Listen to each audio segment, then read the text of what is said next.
Sorry about that. I wanted to go ahead and get the recording started. So about the AT programs, they were originally established in 1988, and they've had a couple of reauthorizations along the way, 1998, 2004, and then most recently in 2022.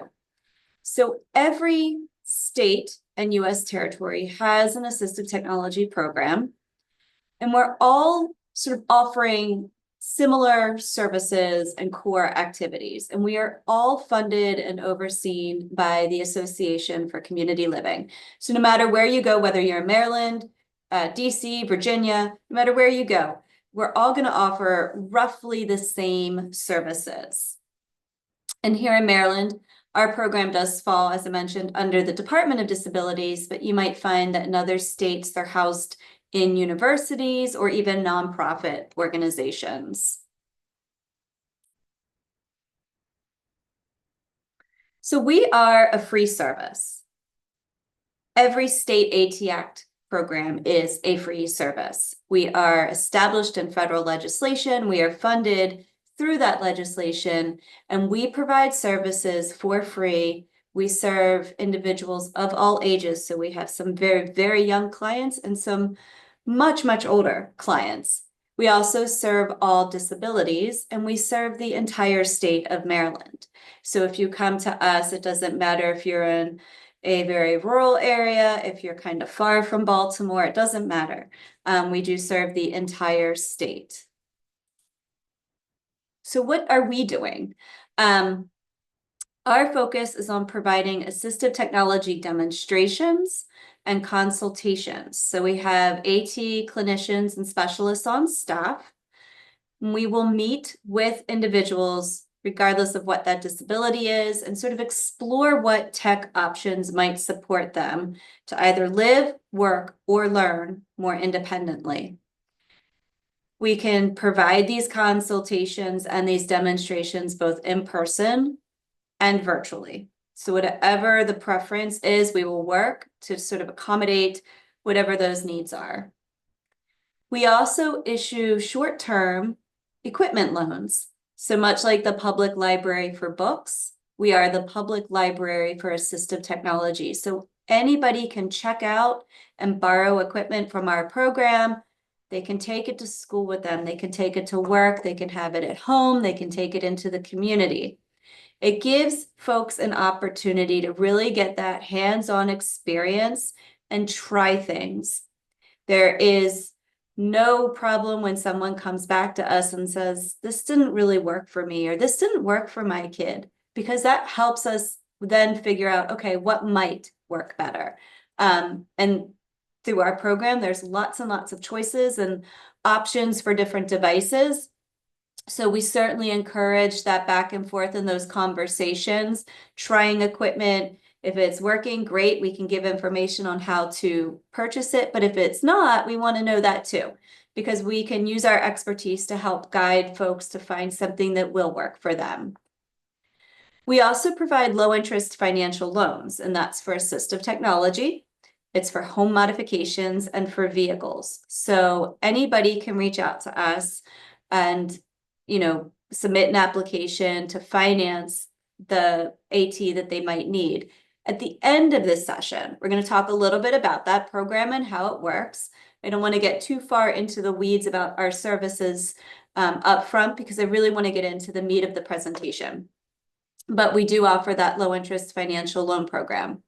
We also run a high-tech AT reuse center. Also going to talk about that at the end of this presentation. But that is a place where we take in gently used assistive technology and then we provide it back out to the community for free. We have a small 3D printing lab where we can print devices and we can ship it out free of charge. Right on our website, there's a link to actually sort of browse our catalog and then put in your requests. And then, of course, we host lots of assistive technology sessions on a variety of topics, today being one of them.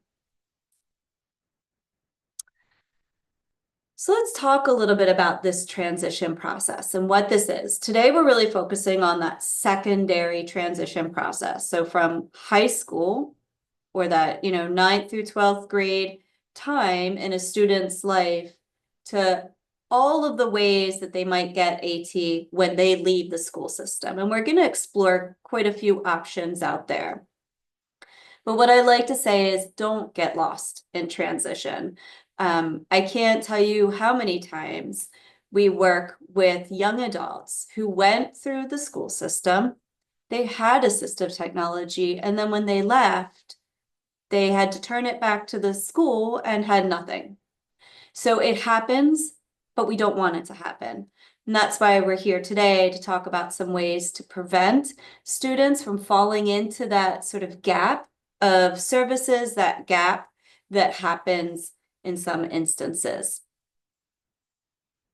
And let's talk a little bit about what secondary transition is. Like I said, obviously it is technically that period when, a student is going through high school and they're leaving high school and they're going into something else. It's really that bridge between sort of having a lot of things provided and determined for you to suddenly having to make a lot of decisions on your own, to self-advocate, to self-determine. So transition is that bridge between the security and structure that's offered by the school and all of those opportunities and all of those risks that come along with adult life. And what we want to do is we want to set up our young adults in this transition process so that when they take on those opportunities and when they take on those risks, they are best equipped to do so, and they understand what they need to be successful and to feel confident. Dr. Temple Grandin, I'm going to guess most people are familiar with her, but her quote here, "I am different, not less." I think it's really relevant when we talk about the transition process, because for these students who are going through the transition process, regardless of what that disability is that they have, they're understanding at that point. They've been sitting in these IEP meetings. They know that there are some things that they need differently, that they themselves may be different than some of their, more typical peers, but they are not less. And learning the important pieces of advocating for themselves is really important. So I just like to throw this quote in because I think it has value in this conversation. I'm going to discuss a little bit or talk a little bit about what transition is. When does it start and what does it look like? Here in Maryland, the transition process starts when the student turns 14. At that point in time, they will have a formal transition plan that's part of those IEP meetings.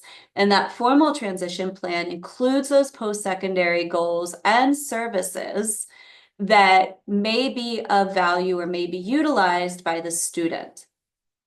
So what you might notice is in ninth grade, at that IEP meeting that happens in ninth grade, you might see a referral list, some agencies listed on there. There's a good chance you're going to see vocational rehab listed, the DDA listed, Department of Labor, and behavioral health. There's a chance that that referral form, is going to have a few of these checked off, maybe in some instances all, but usually it's at least one or two that are checked off as agencies that will now be invited to those IEP meetings to take part in those transition conversations. Do they show up in person? Probably not. I can say that they have not shown up to my child's transition conversations in her IEP meetings. However, what they do is this referral form allows the school to make the referral to that agency, and then the agency will reach out.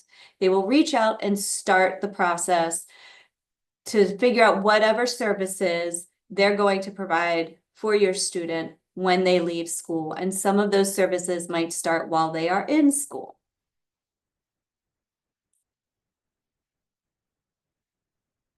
What's included in that transition planning? Well, identifying and applying to those adult service agencies. So those agencies we just looked at on the previous slide: behavioral health, employment, DOORS, DDA, gathering any documents that might be needed for college planning, for employment for those providers, and then determining what activities or training might be needed to help the student reach their goals. The student is going to have a conversation with the IEP team to sort of outline what do they want to do. And that might change from 9th grade to 10th grade to 11th to 12th.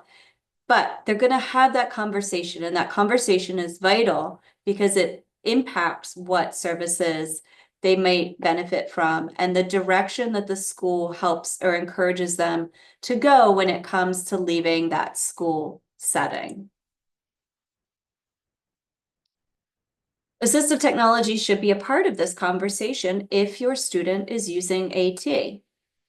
But there's a myth. And one of the most common myths is that assistive technology doesn't need to be considered in the secondary transition process, because a lot of times families think, well, my student's not going to have this equipment when they leave. Why are we even talking about it? And that's that. But the fact is, it should be considered, and it needs to be included on the transition plan. If you are working with students, whether you're an educator, a parent, a caregiver, you want to make sure that assistive technology is included and written into that transition plan when they are using it in the school system. So I want to reiterate that the AT needs of a child with a disability do not stop when they transition out of high school. They may change, but they do not stop. So a couple key points here in this little map. If a student is requiring an AT device when service in their IEP, then it should be discussed and included in that transition plan. Whether or not you think they might use it when they leave, it needs to be included. It's also important to remember that the team should be considering not only the AT that the child is currently using, but the potential for new AT that could be part of that transition service. So maybe there is some assistive technology that they're not using right now in school, but it could be really beneficial if they're going through vocational rehab, and they could benefit from task sequencing supports or prompting supports, things like that. So not only is it what am I using right now, but what might be helpful as we're trying to sort of reach those transition goals. With the consent of the caregivers who are taking part in that IEP meeting, the local education agencies, so that's what LEA stands for, they need to invite those participating agencies to sort of take part and be responsible for providing the transition services. So having AT included in those transition services is vital, because when those agencies are invited and they receive that information about your student, they'll need to know that AT is a piece of the conversation. And I kind of reiterate that here. The child's AT needs should be shared with the participating agency so that it can be considered as they're leaving the school system. So this is just a helpful little map, a few points to keep in mind as you're thinking about assistive technology in this process. Just like I said in the previous slide, with assistive technology, there's what they're using and then also what they might use. And keep in mind that no one size fits all when it comes to assistive technology. So AT is really based on the individual needs of that student or that young adult. And when one size doesn't fit all, we also have to remember that it's not always going to be the same item that's needed in school that they're going to need outside of school. So AT can sort of change depending on the setting. Where are they going to use it? How are they going to use it? All of those little pieces to keep in mind when you're framing out what that assistive technology work is going to look like, or what you're going to include in the transition part of the IEP meetings. Now, who pays for assistive technology? That's another key piece here. We know that when students are in the school system, the schools are providing that assistive technology if it's written into the IEP and as you know, as an assistive technology device or service. But when they leave the school system, where might they get it? And we're going to explore some of this. But just kind of off the bat, some places that might cover the cost of assistive technology are government programs, state Medicaid waivers being one of the big ones. We'll talk about that if your child's eligible for DDA a little bit further into this presentation. Health insurance is another option for certain types of assistive technology. Rehabilitation and job training programs, we're going to touch on those as well as we get a little further into this presentation. And then employers.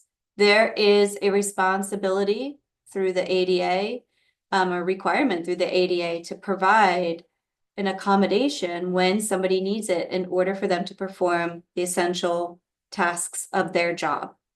So there's lots of ways to frame the assistive technology request, and lots of ways to think about, how to get it and when it's going to work best for your young adult. And I want to make sure I stress this piece to understand the funding source of that assistive technology that your student or young adult might be using.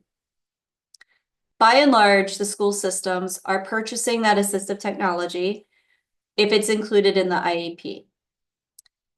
In some instances, that equipment is purchased with funding that's not necessarily dedicated through IDEA, which is what the school systems are going to be using, but through other resources. So if you have a student who is blind or low vision, there is a chance that APH, or American Printing House funding, is used to purchase some of the technology that they're using. And one really important thing to keep in mind is if APH has purchased that technology for the student can keep it when they leave the school. They do not need to turn that in. So if you have someone who maybe has a magnifier, a Braille note taker, there's a possibility that it was purchased with APH funds. And if that's the case, it doesn't go back to the school. It stays with your kid. How do you find out what the funding source is? Well, you need to ask. That's not necessarily going to be disclosed up front. It's not going to be discussed at the IEP meeting, but you want to ask. You can ask your TVI, which is your teacher for visual impairments, that may be working with your student. You can ask, what was the funding source for this equipment that my student is using? And if it is APH funding, then you can ask to put it into the IEP that they get to have that equipment, when they leave the school system. So just keep that in mind. Sometimes knowing that funding source, even if it's a little bit of, a sleuthing on the caregiver's part, figuring out where the funding came from to purchase the equipment that your student has can be really beneficial for them in the long run. Now let's talk about assistive technology tools and guides. What's going to help kind of set us up for the best conversation around ensuring that assistive technology is part of this transition process and making sure the students have that equipment when they leave school. So I call this setting the scene. First we want to figure out who's involved in this transition process. Of course, it's the student. The student should always be present in the meetings that are relevant to their IEP needs, their educational goals, their post-school goals. So the student is vital to this conversation. The parents, the caregivers are another vital piece because they're providing a perspective for the teachers, the IEP team. So they're a vital piece of this conversation. The educators and the IEP team as a whole are obviously going to be the ones who are sort of setting this up, navigating and driving that conversation once, maybe twice a year. So this is really the student and the caregiver's opportunity to come together and advocate. And then, of course, service providers.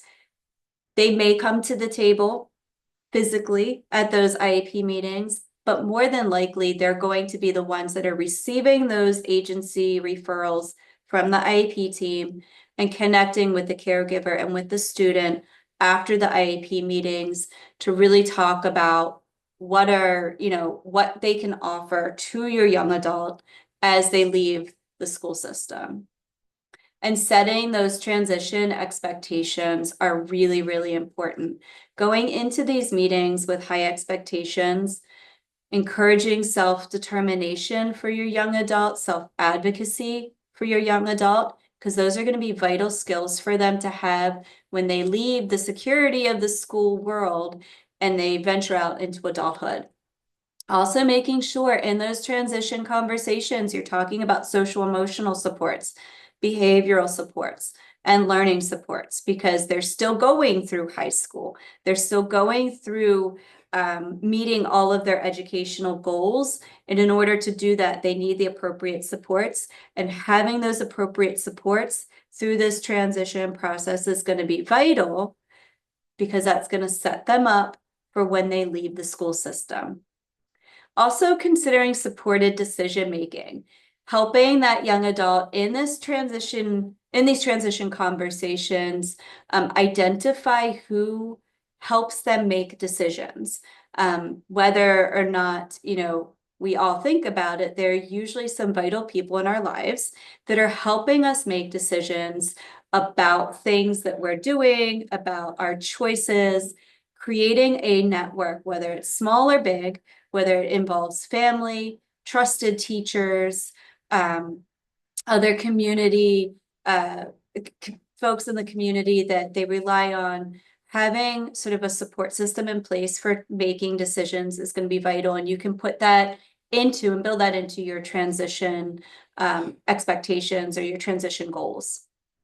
And then really thinking about respecting what the student is asking for, what the family is asking for, understanding that the student may have slightly different goals than what the family thinks is possible, or vice versa. So really kind of connecting the goals and thinking about what those goals are and how they relate to those agencies that we talked about, whether that be vocational rehab supports, employment supports, DDA community living supports, really making sure that those goals that the student and the family are setting are supported with the appropriate agencies. And then going into these transition meetings, knowing that there are some important things that your student needs to consider, and that you want to touch on, you want to make sure you're addressing, so that when they come out of school, they have everything they need in place. Assistive technology, top thing here, top on the list. But also, what sort of benefits might they need? How do they become eligible for receiving benefits, if that's the case? What sort of post-secondary supports do they need? How are they going to get where they need to go? If it's, school, if it is a job, how do they get there? Do they need travel training? Healthcare, making sure that they understand that they're going to have healthcare needs. If that's something that, may change, or that they need to reapply for, you want to build that into the transition checklist. And community access. And I'm going to give you guys some resources for organizations that can help with some of this as well. But these are important things to think about when you're thinking about the transition process for your young adult. But again, we're going to really focus today on the assistive technology. So let's get set for transition. Now, SET is a framework that's used primarily in the school system. It stands for the student, the environment, the task, and tool.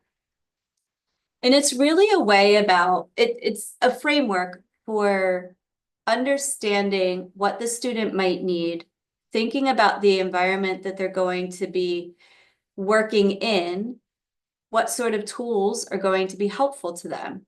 So we start with S. So S stands for student. We also think about their strengths, their current performance, and their weaknesses. Now, in the school system, we're really thinking about this when it comes to educational goals. So, what are they good at? What do they need to work on? Is it reading, writing, math, communication? We want to figure all of that out in our column for S. And then we want to think about the environment.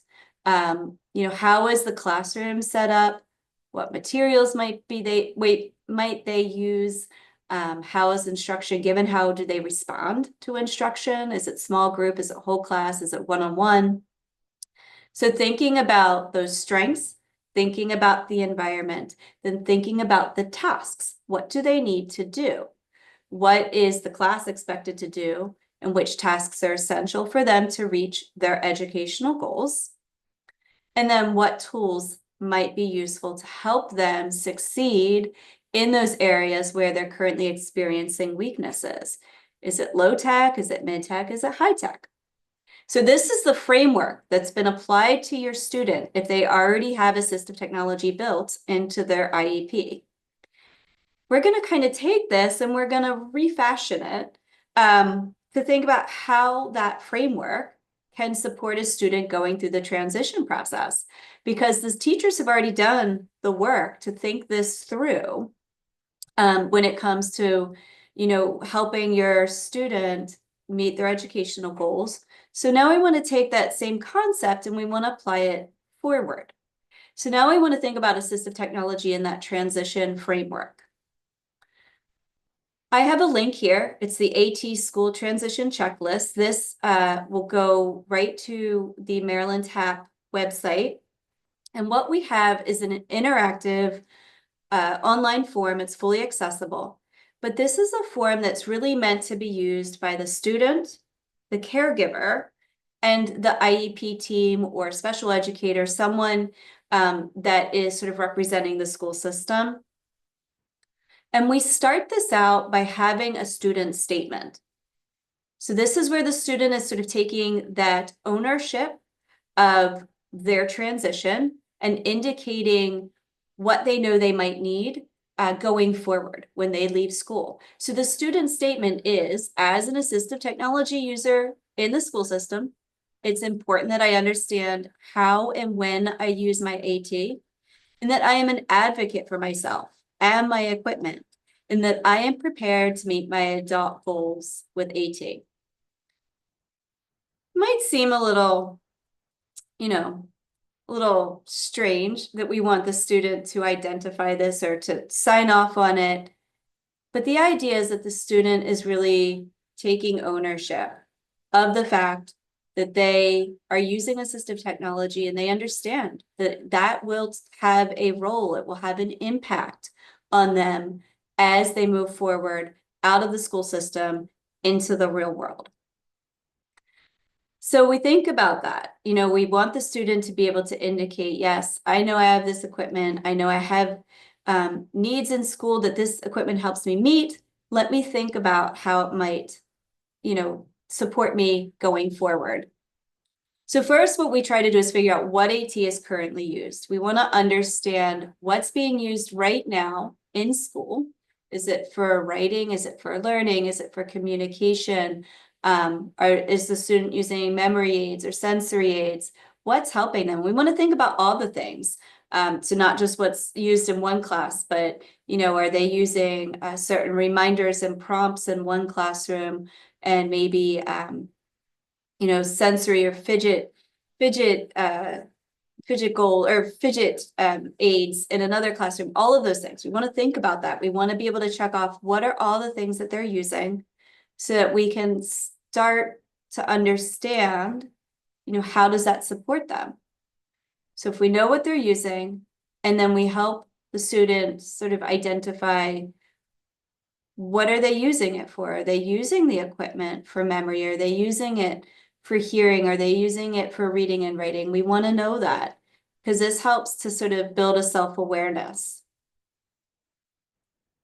And then we want the student to think about how they might use equipment when they leave school. If they're using prompts, if they're using reminders, if they're using writing aids, it's probably going to help them if they go off to college. Certainly going to help if they go to work. Is it going to help in the community? There's a good chance. We want them to think about how they might use that same equipment when they're no longer sitting in a classroom. What sort of place might they use it? It could be all of these. It may only be one, depending on what they're thinking about going forward.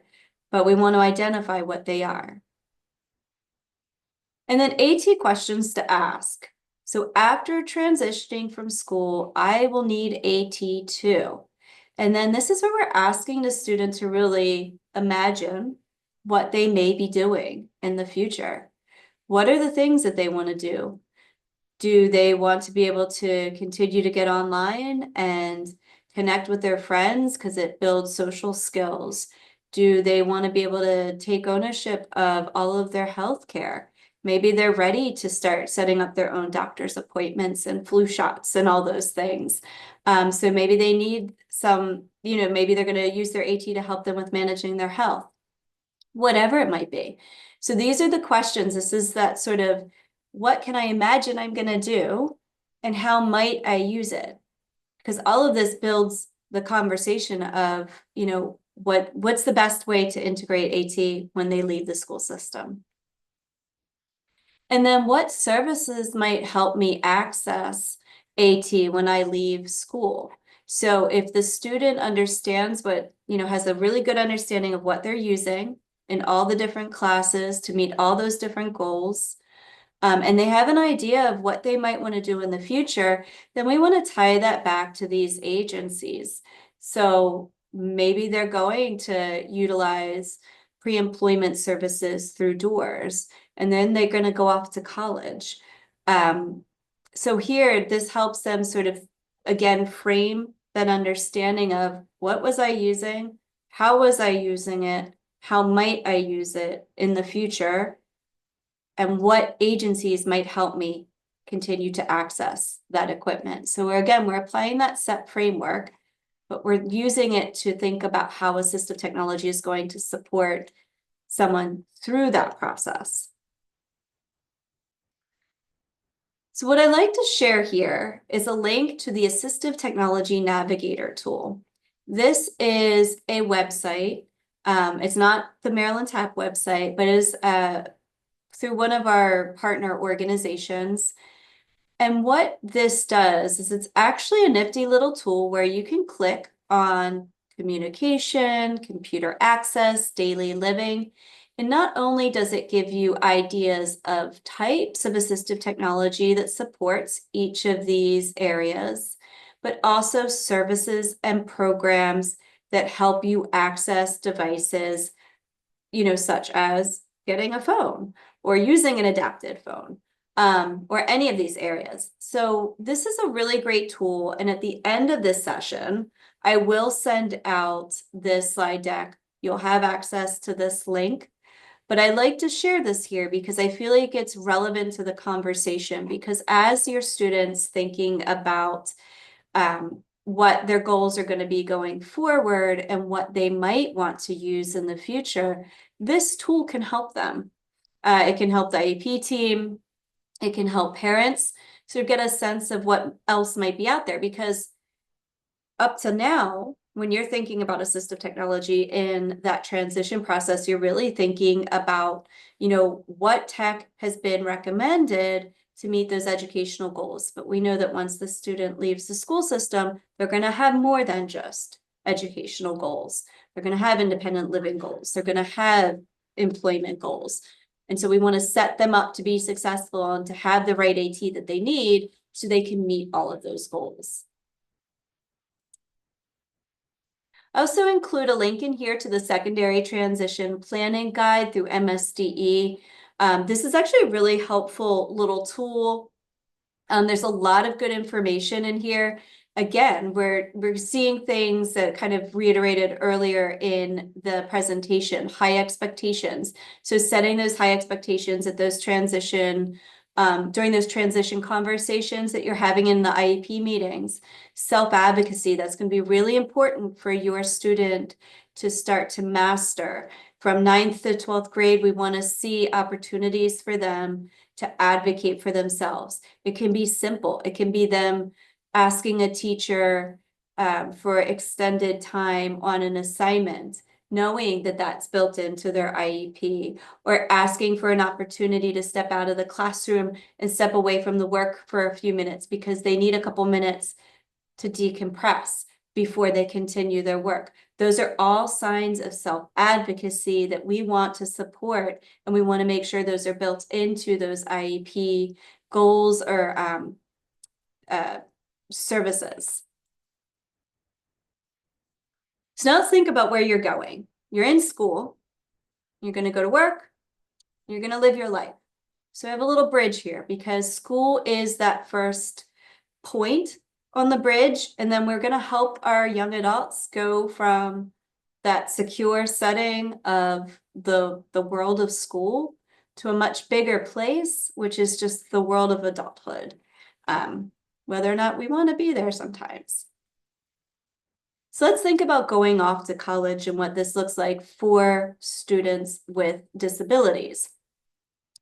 First of all, students with disabilities, whether they're going to a private college, a university, a specialized training program, they're all protected, or students are protected under all of these scenarios under Title III of the ADA, which means that they need to have accommodations provided to them. So I have a link in here from ed.gov, so the Federal Education Department, on making sure that students and families understand what rights are attributed to your young adult as they're moving into college, but also what responsibilities they have. And I'm going to dig into those responsibilities a little bit. Before we do that, we're going to talk about what AT might be, what AT looks like as an accommodation in the college world. So first, there is AT as a classroom accommodation. So is your student going to be using assistive technology when they're in class, sitting in front of a professor or a teaching assistant? What sort of AT might they need? Is it an assistive listening device, a note-taking app, text-to-speech, all of those things? That's where we go back to that framework, that transition framework form, and we think about what were they using in school? What might they use in the classroom as they go forward in a post-secondary setting? Also, assistive technology is a testing accommodation. Do they need talking calculators? Do they need extended time? Do they need magnification? What might it be? So you want your student to think about what's going to help them when they are testing in the college setting, because they're not necessarily going to have those accommodations handed to them. They're going to have to advocate for those accommodations with disability support services. And then what other accommodations might they just generally need? Audio textbooks, accessible instructional materials, maybe enlarged class materials. Are there, do they need a raised relief map of the dorm room or the dorm building? All those things. So that's where you're really starting to think about what assistive technology is going to support them as they're looking at school or college and all the various ways that AT might come into play. And then you want your student to know that they do have responsibilities. Again, once the student leaves the security of the school system and they move into the big wide world of having to advocate for themselves, this is where they really need to take this responsibility on. So they need to connect with disability support services. They can even kind of test run and visit DSS offices when they're visiting colleges to see, which ones have a good vibe for them, which ones are they comfortable with. They want to make sure they have put together all their documentation for their disability. They want to provide a minimum of 2 weeks notice for all major requests, accommodation requests. They want to, coordinate with the testing center to make sure that they're set up when they do need to take tests. It's really about self-advocacy and thinking ahead about their assistive technology needs. And of course, if they're using AT in the school system and they intend to use it in college, they want to let disability support services know that and let faculty know that right at the outset. And I do include a link here, the differences between high school and college, sort of their responsibilities of students. This is a great little link. It's actually provided by Morgan State University, and it's got a lot of good information. So I like to keep that here for folks. Now, if we think about going to work, this is another way that students are going to have access to assistive technology or places that they're going to use AT. So vocational rehab is going to be one of those agencies that is invited to the table during those transition meetings from 9th grade to 12th grade. And you want to get your students signed up if this is an option for using what's called their pre-ETS or pre-employment services program. And usually pre-ETS involves, I think, 7 different core activities that really help support your student. It can be job exploration, resume writing, getting your student comfortable with how to go through an interview, searching for jobs. All of those things fall under pre-ETS or pre-employment services. You want to make sure that if this is a direction you want your students supported, that this is one of those agencies that you invite to the table. Department of Labor is another agency as well. So the Department of Labor has a youth employment program. This is for students between the age of 16 and 24 or young adults between that age. But Department of Labor is invited to the table, so you can make sure that that becomes part of the conversation and how you want to support your young adults so that they can access assistive technology when they move on into employment after school. And I do like to note that there is assistive technology in every American Job Center. So American Job Centers are physical spaces that you can go to search for jobs, talk with a job coach. They really, really are fantastic places for folks, and they do widely support individuals with disabilities. And there is AT at every one of these centers so that if somebody needs some special accommodations to help them write that resume, conduct outreach to a potential employer, all of those things. This is a place that you can do that. There's also the Maryland Employment Network. Now, this is not one of those agencies that's invited to the table, but I want to put this in here because they can be a vital piece of the puzzle. If you're supporting someone who is getting ready to move into being, out of school, moving into the adult world, Maryland Employment Network does provide services to young adults who receive SSI. So this is another great resource to sort of provide some additional supports, help them sort of move into the next step, but not just like throwing them to the wolves to figure things out. So Maryland Employment Network is a great way to support your student if they're eligible. And then, of course, if they're moving, into basic community services, let's talk about what that looks like. The Developmental Disabilities Administration, we call them the DDA here in Maryland, they do provide lots of supports for young adults who have intellectual or developmental disabilities and who are transitioning from high school to that post-school experience, whatever that post-school experience is.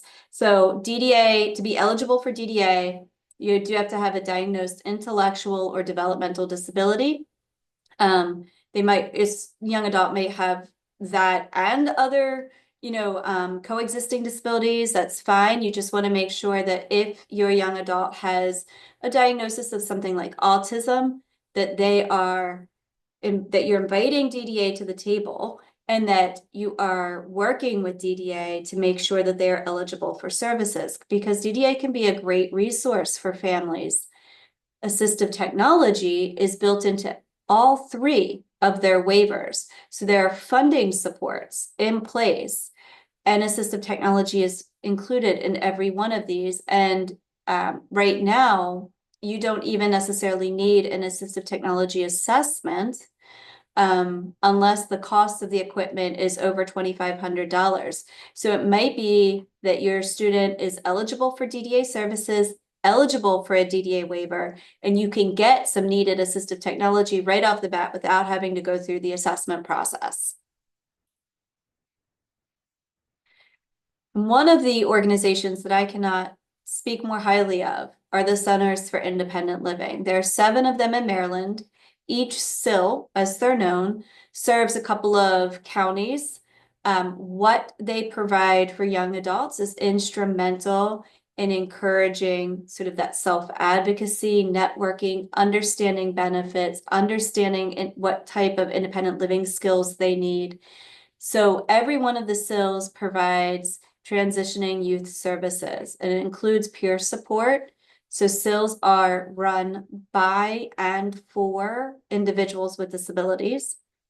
Information and referral, so just reaching out and asking questions about services and resources, specifically as it relates to the community that you're in, where you're located, because there may be needs that you have in a more urban setting that you don't necessarily have in a more rural setting, and vice versa. Benefits counseling is vital, so your CIL can provide lots of guidance and counseling on the benefits and making sure that you're signed up for the appropriate benefits and services that you're eligible for. And then independent living skills training. They also have many peer groups that they conduct for young adults. It is really vital. This is not one of the organizations, obviously, that's invited to the table during those transition conversations because they're not necessarily providing a support to employment or education, but working with them and working with your local CIL as your student is in the transition process can really help bolster their independence and their confidence. So let's talk about assistive technology. If they're not necessarily getting the AT covered through vocational rehab, or they're eligible but not eligible enough for voc rehab services, or they're not necessarily DDA eligible. What if the AT isn't covered through one of those services, but you have a student who needs assistive technology once they leave the school system? Let's explore some ways that they can get that. First, insurance. So what is and isn't covered with insurance? Communication devices, by and large, those are those speech generating devices. They typically are covered up to a certain price point. Usually it's up to 80% of the cost of the device. That can be covered through insurance.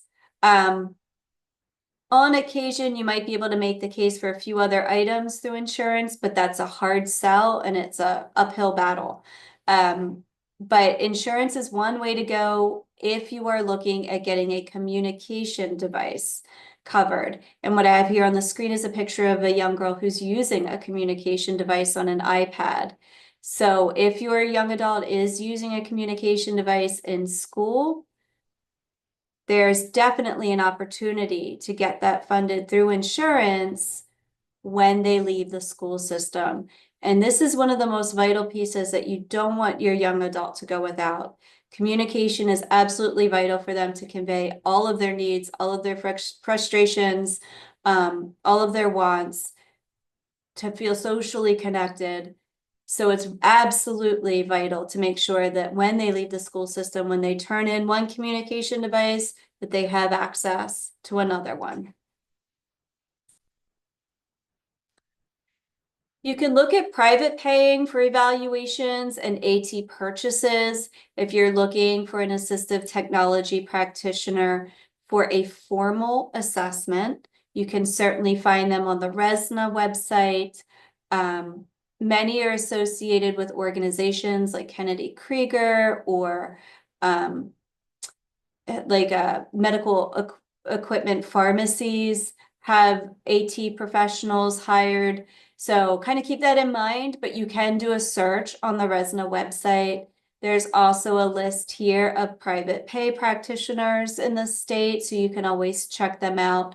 So getting a formal assessment is one option, and then using private pay for that formal assessment and the purchase of the equipment. So if you really like what your student's using in the school system and you feel pretty confident that it's going to work for them going forward, you can just look to just private pay for it and set them up so they have it, whether they're going into a job or they're going off to college, whatever it might be.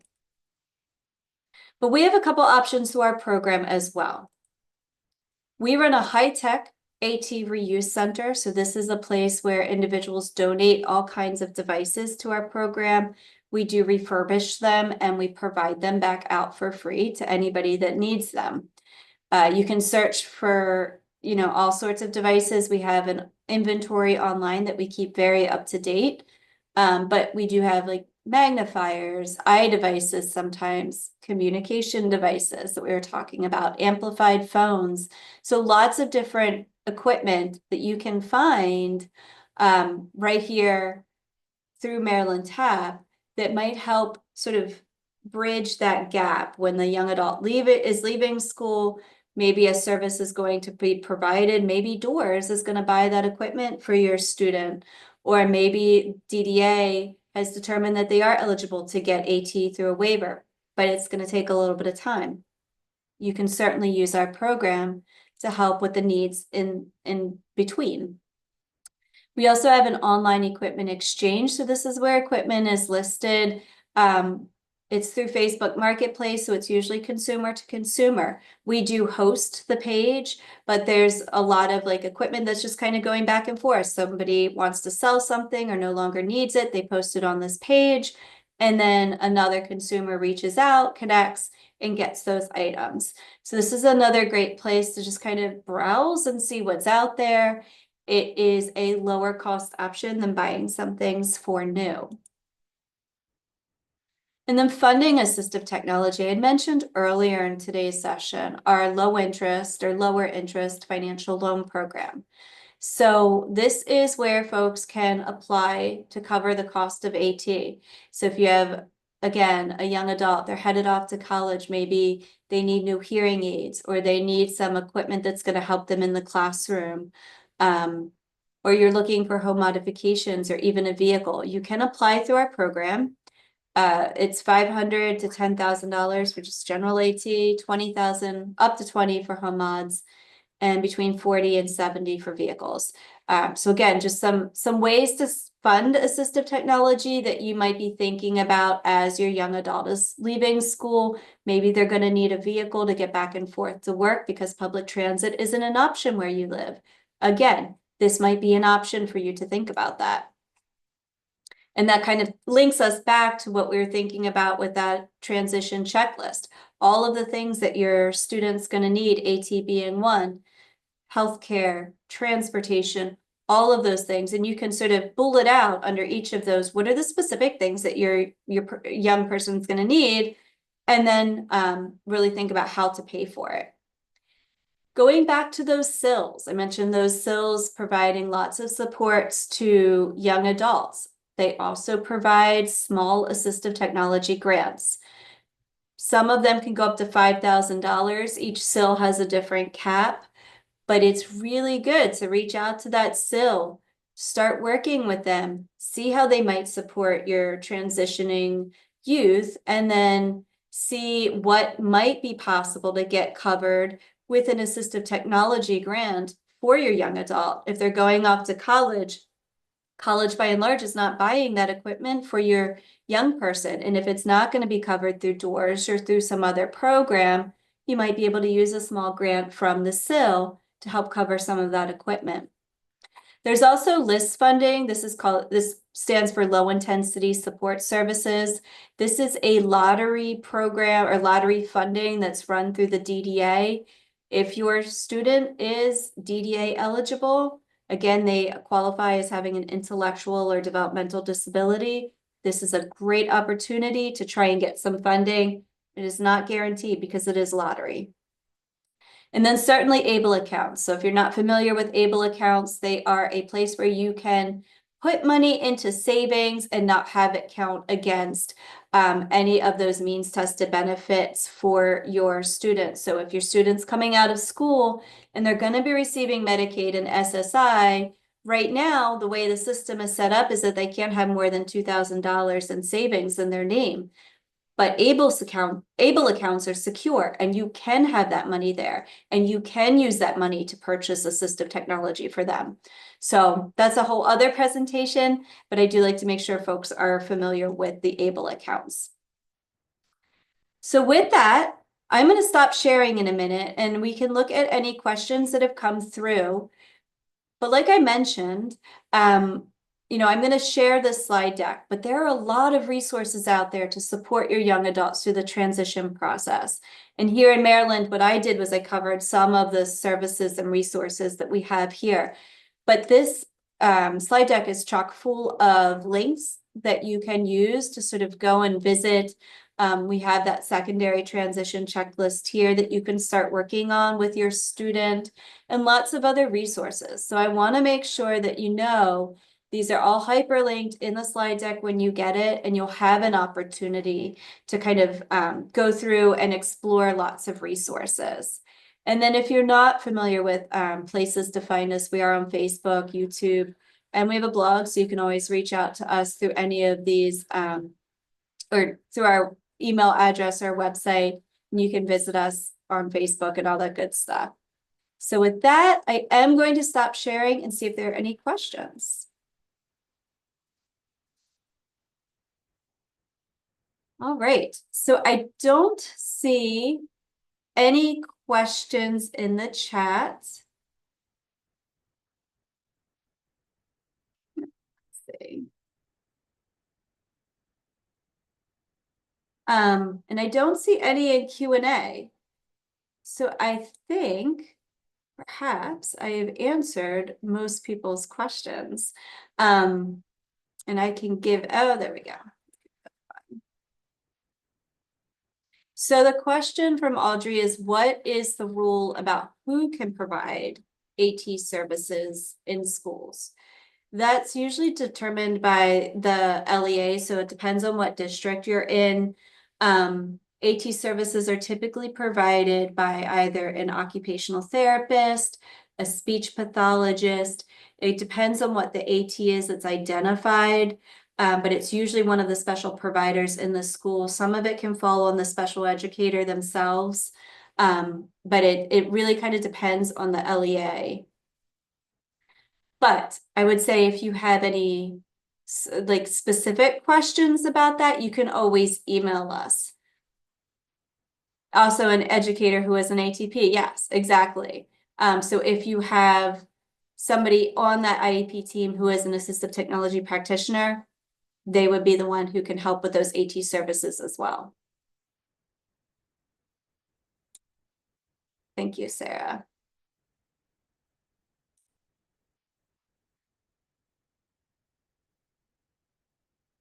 All right. Well, I don't see any further questions. I do want to let folks know that I am going to email out the slide deck. I am going to share this recording. But again, if you have any specific questions about, students that you're working with or a young adult in your life, you can connect with us. I'm going to put my email address in here in the chat really quickly.